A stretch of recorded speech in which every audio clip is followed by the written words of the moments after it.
இங்கே வந்து நம்முடைய விஜயபாஸ்கர் அவர்கள் ஓட்டு கேட்கிற போது இது ஏதோ மாடு கறவை மாடு இங்க கட்டி கிடக்குது, காலையிலையும் கறக்கலாம் மாலையிலையும் கறக்கலாம், தேவைப்பட்டா மத்தியானத்திலையும் கறந்துக்கலாம்னு ஒரு வேட்பாளரை பத்தி முன்னாள் அமைச்சர் பேசியிருக்கிறாரு.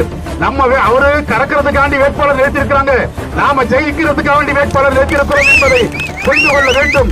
கந்தரகோட்டை தொகுதிக்கு ரயில் வசதி வேண்டும் என்பதற்காக போராடி கொண்டிருக்கிறோம். கந்தரகோட்டைக்கு நதிநீர் பிரச்சனை தீர்வு காண வேண்டும் என்பதற்காக போராடி கொண்டிருக்கிறோம். விவசாயிகளுக்கு இலவச மின்சாரம் இல்லை என்றால் விவசாயம் அழிந்துவிடும் என்கிற பயத்தோடு வாழ்ந்து கொண்டிருக்கிறோம். நமக்கு சாலை வசதிகள் கட்டமைக்க முடியாமல் 10 ஆண்டுகளாக துயரப்பட்டோம்.